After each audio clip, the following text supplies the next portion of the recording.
ಬಾರಿ ಜಿಲ್ಲಾ ಪಂಚಾಯಿತಿ ಹಾಗೂ ತಾಲೂಕು ಪಂಚಾಯಿತಿ ಮತ್ತು ಗ್ರಾಮ ಪಂಚಾಯಿತಿಗಳಲ್ಲಿ ಅತಿ ಹೆಚ್ಚು ಕಾಂಗ್ರೆಸ್ ಪಕ್ಷದ ಅಭ್ಯರ್ಥಿಗಳು ಗೆಲುವು ಸಾಧಿಸಬೇಕು. ಎಸ್ಟಿ ಶ್ರೀನಿವಾಸ್. ತುಮಕೂರು ಗ್ರಾಮಾಂತರ ವಿಧಾನಸಭಾ ಕ್ಷೇತ್ರದ ಬಡೆಸಾಬರಪಾಳ್ಯದಲ್ಲಿ ಸ್ಥಳೀಯ ಚುನಾವಣೆಗಳ ಪ್ರಚಾರಕ್ಕೆ ತುಮಕೂರು ಜಿಲ್ಲೆಯ ಕಾಂಗ್ರೆಸ್ ಪಕ್ಷದ ಪ್ರಧಾನ ಕಾರ್ಯದರ್ಶಿಯಾದ ಎಸ್ಟಿ ಶ್ರೀನಿವಾಸ್ ಜ್ಯೋತಿ ಬೆಳಗಿಸುವ ಮುಖಾಂತರ ಚಾಲನೆ ನೀಡಿದರು. ವೇದಿಕೆಯಲ್ಲಿ ಮಾತನಾಡಿದ ಅವರು, ಕಾಂಗ್ರೆಸ್ ಪಕ್ಷದ ಗ್ಯಾರಂಟಿ ಯೋಜನೆಗಳನ್ನು ಗ್ರಾಮಾಂತರದ 98% ಜನ ಉಪಯೋಗಿಸುತ್ತಿದ್ದು, ಅದನ್ನು ಬೇರೆ ರಾಜ್ಯಗಳಲ್ಲಿ ಬಿಜೆಪಿ ಪಕ್ಷದವರು ಅವಲಂಬಿತ ಮಾಡುತ್ತಿದ್ದಾರೆ. ಕಾಂಗ್ರೆಸ್ ಪಕ್ಷ ಮಾತೃ ಪಕ್ಷವಾಗಿದ್ದು, ಜನಸಾಮಾನ್ಯರಿಗೆ ಉತ್ತಮವಾದ ಪಕ್ಷವಾಗಿದ್ದು, ಅದನ್ನು ಅವರ ಮನವರಿಕೆಗೆ ತಲುಪಿಸುವ ಯೋಜನೆ ಮಾಡಬೇಕೆಂದು ತಿಳಿಸಿದರು. ನಂತರ ಮಾಧ್ಯಮದವರೊಂದಿಗೆ ಮಾತನಾಡಿದ ಅವರು, ಇದು ನನ್ನ ವಂಶಸ್ಥರು, ಪೂರ್ವಜರು ಬಾಳಿ ಬದುಕಿದ ಕ್ಷೇತ್ರವಾಗಿದೆ. ಇವತ್ತಿನಿಂದ ಚುನಾವಣೆ ಪ್ರಚಾರ ಶುರು ಮಾಡಿದ್ದು, ಯಾವುದೇ ಕಷ್ಟ ಸುಖಗಳಿಗೆ ನೇರವಾಗಿ ನನ್ನನ್ನು ಭೇಟಿ ಮಾಡಿ.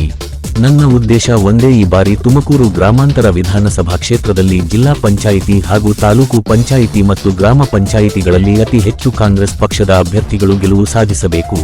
ನನ್ನದೇನಿದ್ದರೂ 2028ರ ಚುನಾವಣೆಯಲ್ಲಿ ನನ್ನ ಶಕ್ತಿ ಸಾಮರ್ಥ್ಯ ತೋರಿಸುತ್ತೇನೆ. ನಿಮ್ಮೊಂದಿಗೆ ನಾನು ಈ ಬಾರಿ ಚುನಾವಣೆಯಲ್ಲಿ ದುಡಿದರೆ ನೀವು ಸಹ ನನ್ನ ಚುನಾವಣೆಯಲ್ಲಿ ಸಹಕರಿಸಿ ಎಂದು ಕಿವಿ ಮಾತನ್ನು ತಿಳಿಸಿದರು. ಕಾರ್ಯಕ್ರಮದಲ್ಲಿ ಕಾಂಗ್ರೆಸ್ ಮುಖಂಡರುಗಳು ಹಾಗೂ ಗ್ರಾಮದ ಜನತೆ ಉಪಸ್ಥಿತರಿದ್ದರು. ನಾನು ಹೇಳೋದು, ನನಗೆ ಬೇಕಾಗಿಲ್ಲ ಶಕ್ತಿ. ಈಗ ನನ್ನ ಚುನಾವಣೆ ಇನ್ನೂ ಭಾಳ ಲೇಟ್ ಇದೆ.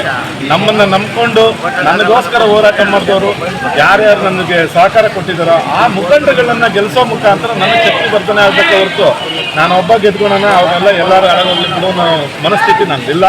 ನಾನು ಆ ರೀತಿ ಲೀಡರ್ ಅಲ್ಲ. ನಾನು ಯಾವತ್ತೂ ನನಗೋಸ್ಕರ ಯಾರ್ಯಾರು ಹೋರಾಟ ಮಾಡಿದ್ರೆ ಅವರು ಎಲ್ಲೇ ಇರಲಿ, ಸಣ್ಣದಿರಲಿ ದೊಡ್ಡದಿರಲಿ, ಅವ್ರ ಬಗ್ಗೆ ಒಂದು ಯೋಚನೆ ಇರುತ್ತಲ್ಲ, ಆ ಕಾಳಜಿಯನ್ನು ನಾನು ಈ ರೀತಿ ವ್ಯಕ್ತಪಡಿಸಿದ್ದೀನಿ. ಓಕೆ.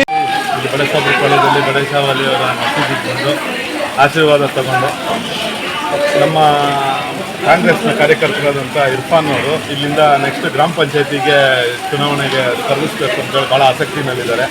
ಹಾಗೆ ಹಾಕ್ಕೊಂಡು ಇಲ್ಲೊಂದು ಕಾರ್ಯಕ್ರಮ ಮಾಡಬೇಕಣ್ಣ ಅಂತಂದಾಗ, ಆಯಿತು ಬನ್ನಿ ನಾನೇ ಬರ್ತೀನಿ. ಯಾಕಂದರೆ ಈಗ ಕಳೆದ 3 ವರ್ಷದಿಂದ ಸತತವಾಗಿ ಗ್ರಾಮದ ಜೊತೆಗೆ ಒಡನಾಟ ಇದೆ. ಜನ ನಮ್ಮನ್ನ ಪರಿಚಯ ಮಾಡ್ಕೊಂಡಿದ್ದಾರೆ. ಹಾಗೆ ಹಾಕ್ಕೊಂಡು ನಮ್ಮ ಇರ್ಫಾನ್ ಅವರು ಇಲ್ಲಿ ಗ್ರಾಮ ಪಂಚಾಯತಿಗೆ ಚುನಾವಣೆ ಸ್ಪರ್ಧಿಸಬೇಕು ಅಂತೇಳಿ ಭಾಳ ಆಸಕ್ತಿನಲ್ಲಿದ್ದರು. ಹಾಗಾಗಿ ಇವಾಗ ಒಂದು ಏನೋ ಸ್ಫೂರ್ತಿ ಕೊಡೋಕ್ಕೆ ಈ ಕಾರ್ಯಕ್ರಮವನ್ನು ಶುರು ಮಾಡಿದ್ದೀವಿ. ಇದೇ ರೀತಿ ಇನ್ನೆಲ್ಲ ಗ್ರಾಮಾಂತರದಲ್ಲಿ ಈಗ ಯಾವತ್ತು ಬೇಕಾದ್ರೂ ಚುನಾವಣೆ ಬರ್ಬೋದು, ಅನೌನ್ಸ್ ಆಗ್ಬೋದು, ಅವಧಿ ಮುಗಿದಿದೆ. ಹಾಗೆ ಹಾಕ್ಕೊಂಡು ಲೇಟ್ ಮಾಡೋದು ಬೇಡ ಅಂತೇಳಿ ಯುದ್ಧ ಕಾಲ ಶಸ್ತ್ರಾಭ್ಯಾಸ ಒಳ್ಳೇದಲ್ಲ ಅಂತೇಳಿ ಮೊದಲಿಂದಲೇ ಶುರು ಮಾಡ್ತೀನಿ. ಈಗಿದೆ ಅಂತ ನೀವು ಹೇಳಿಲ್ವಲ್ಲ, ಈಗ ಇರೋದು 2 ಅಂತ ನೀವೇನು ಹೇಳಿಲ್ಲಲ್ಲ, ಇತ್ತು ಈಗಿಲ್ಲ. ಈಗ ಸರ್ಕಾರ ನಮ್ಮದಿದೆ, ಒಳ್ಳೆ ಕೆಲಸಗಳು ಮಾಡ್ತಾ ಇದ್ದೀವಿ, ಒಳ್ಳೆ ಯೋಜನೆಗಳು ತರ್ತಾ ಇದ್ದೀವಿ. ಈಗ ಇವರ ಟೀಕೆ ಟಿಪ್ಪಣಿಗಳು ಏನೇ ಹೇಳ್ಬೋದು ವಿರೋಧ ಪಕ್ಷದವರು, ಆದರೆ ಸತತವಾಗಿ ನಮ್ಮ ಎಲ್ಲ ಗ್ಯಾರಂಟಿ ಯೋಜನೆಗಳನ್ನು ಅವರು ಕಾಪಿ ಮಾಡ್ತಾ ಇದ್ದಾರೆ. ಅದೇ ರೀತಿ ನ್ಯಾಷನಲ್ ಲೆವೆಲಲ್ಲಿ, ಇಂಟರ್ನ್ಯಾಷನಲ್ ಲೆವೆಲಲ್ಲಿ ಸತತ ಅವಾರ್ಡ್ಗಳು ಬಂದಿದೆ, ಅಧ್ಯಯನಗಳು ನಡೀತಾ ಇದೆ. ಅದನ್ನು ಒಳ್ಳೆ ಆರ್ಥಿಕ ಇಂಪ್ರೂವ್ ಆಗಿದೆ.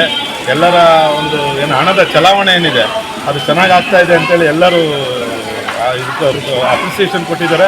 ಹಾಗಾಕೊಂಡು ಜನನೂ ಕೈ ಹಿಡಿತಾರೆ. ಮುಂದಕ್ಕೆ ಇನ್ನು ಅವ್ರದ್ದು ಇವ್ರದ್ದು ಅನ್ನೋದೇನಿರೋಲ್ಲ, ನಮ್ಮದೇ ಅವರು ನೀವು ಹೇಳ್ಬೇಕಷ್ಟೇ. ಈಗ ನನ್ನ ಪ್ರಕಾರ ಏನಂದರೆ, ನನ್ನನ್ನು ಎಲ್ಲಿ ಕರೀತಾರೆ ನಾನು ಅಲ್ಲಿ ಬರ್ತಾ ಇದ್ದೀನಿ. ಈಗ ಜನ ನಮ್ಮನ್ನು ಕರೀತಾರೆ, ಯಾರು ಸ್ಪರ್ಧಾಕಾಂಕ್ಷಿಗಳಿದ್ದಾರೆ ಅವ್ರು ನನ್ನನ್ನು ಕರೆದು ನಾನು ಬರ್ತೀನಿ, ಅವ್ರನ್ನ ಕರೆದು ಅವ್ರು ಹೋಗ್ತಾರೆ. ಬಟ್ ನಮಗೇನು ಕಾಂಗ್ರೆಸ್ ಪಕ್ಷ ಬಲವರ್ಧನೆ ಆಗಬೇಕು, ಅಲ್ಲಿ ಒಬ್ಬರೇ ಇಬ್ಬರೇ ಅನ್ನೋದೇನಿಲ್ಲ. ಟಿಕೆಟ್ ಕೇಳಿದಾಗ ನೀವು ಆವಾಗ ಯಾರು ಅಂತ ಕೇಳಿದ್ರೆ ನಾನು ನನ್ನದೇ ಅಂತ ಹೇಳ್ತೀನಿ. ಟಿಕೆಟ್ ಹಂಚಿಕೆ ಚುನಾವಣೆಯಲ್ಲಿರೋದು ಒಂದೇ ಮಾನದಂಡ, ಆ ಕ್ಯಾಂಡಿಡೇಟ್ ಗೆಲ್ತಾನ. ಅವ್ರು ಯಾರ ಕಡೆಯವರ ಆಗ್ಬೋದು, ಅದರಲ್ಲೇನು ಒಬ್ಬರ ಕಾಲು ಒಬ್ರು ಹೇಳ್ಕೊಳೋ ಅಂಥ ಅವಶ್ಯಕತೆ ಏನಿರೋದಿಲ್ಲ.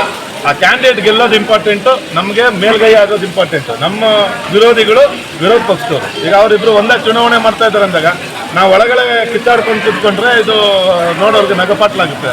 ಹಾಗಾಕೊಂಡು ನಮ್ಮಲ್ಲಿ ಯಾವುದು ಬಣ ಇಲ್ಲ, ಯಾವುದೇ ರೀತಿಯಾದ ಇದಿಲ್ಲ. ಮಾನದಂಡ ಅಷ್ಟೇ, ಕಮಿಟಿ ಇರುತ್ತೆ. ಗ್ರಾಮ ಪಂಚಾಯತಿಗಿಂತ ದೊಡ್ಡ ಸಾಧನೆ ಬೇಕಾಗಿಲ್ಲ. ಈಗ ಅದೇ ನಾನು ಹೇಳೋದಂಗೆ, ಎಷ್ಟು ಜನ ವಿರೋಧ ಪಕ್ಷದವರು ಏನೇ ಅಲ್ಲಗಳಿದ್ರು ರಾಷ್ಟ್ರೀಯ ಅಂತಾರಾಷ್ಟ್ರೀಯ ಮಟ್ಟದಲ್ಲಿ ಅದಕ್ಕೆ ಪ್ರೋತ್ಸಾಹ ಬಂತು. ಈಗ ಇಲ್ಲಿ ವಿರೋಧ ಮಾಡ್ತಾರೆ, ಬಟ್ ಅದು ಗುಜರಾತಲ್ಲಿ ತೊಗೊತಾರೆ, ರಾಜಸ್ಥಾನಲ್ಲಿ ತೊಗೊತಾರೆ, ಅಲ್ಲೇ ಅವರು ಅದನ್ನು ಇಂಪ್ಲಿಮೆಂಟ್ ಮಾಡ್ಕೊತಾರೆ. ಅದನ್ನೇ ಹೇಳಿ ಅವರು ಗೆದ್ದಿದ್ದಾರೆ. ಹಾಗಾಕೊಂಡು ಅವರು ಅಲ್ಲಿ ಏನೇ ಹಳ್ಳಿಗಳಿರ್ಬೋದು, ಇಲ್ಲಿ ಹಣದ ಒಂದು ಒತ್ತಡ ಏನಿದೆ, ಹಣದುಬ್ಬರ ಏನಿತ್ತು ಅದು ಕಮ್ಮಿ ಆಗಿದೆ. ಈಗ ಅವ್ರಿಗೆ ಯಾವ ಸಾಧನೆ ಇಟ್ಕೊಂಡು ಅವ್ರು ಬರ್ತಾರೆ. ಚಿನ್ನದ ಬೆಲೆ ಎಷ್ಟಕ್ಕೆ ಹೋಗಿದೆ, ಬಡವರು ಏನು ಮಕ್ಕಳು ಮದುವೆ ಮಾಡಬೇಕು ಅನ್ನೋದೇನಿಲ್ಲ.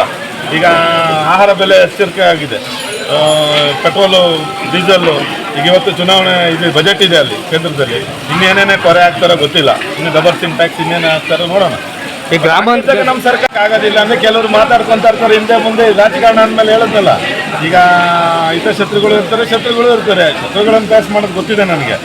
ಶತ್ರುಗಳು ಸ್ವಲ್ಪ ಮುಚ್ಚುಮರೆಯಲ್ಲಿ ಏಟ್ ಬೀಳ್ತಿದ್ದಲ್ಲ ಅವಾಗ ಒಂದೊಂದು ಸತಿ ಮಾತಾಡೋದ ಹೊರಗ್ನವರು ನಾನು ಹೇಳೋದು ಹೊರಗಡೆ ಇರೋರು ಅಷ್ಟೇ. ಈಗ ನಿಮ್ಗೆ ಯಾರು ಬೇಕಾ ನೀವು ಅನ್ಕೊಳ್ಳಿ. ನನ್ನ ಭಾವನೆ ಏನಿಲ್ಲಪ್ಪ, ನಾನು ಹೇಳಿದ್ದು ನಾನು ಇಲ್ಲಿ ಸ್ಥಳೀಯವಾಗಿದ್ದೀನಿ, ನಾನು ಇಲ್ಲೇ ಹುಟ್ಟಿ ಬೆಳೆದಿರೋದು, ನಮ್ಮ ವಂಶ ಪಾರಂಪರ್ಯವಾಗಿದೆ. ಹಾಗಾಕೊಂಡು ನಮಗೆ ಇಲ್ಲಿ ಮನೆನೇ ಕೊಡಿ ಅಂತ ನಾವು ಕೇಳ್ತಾ ಇದೀವಿ. ಅದು ನಮ್ಮ ಧರ್ಮ ಅಲ್ವಾ, ಮನೆ ಮಗ ಅಂತ ಕೇಳ್ತಾ ಇದೀವಿ.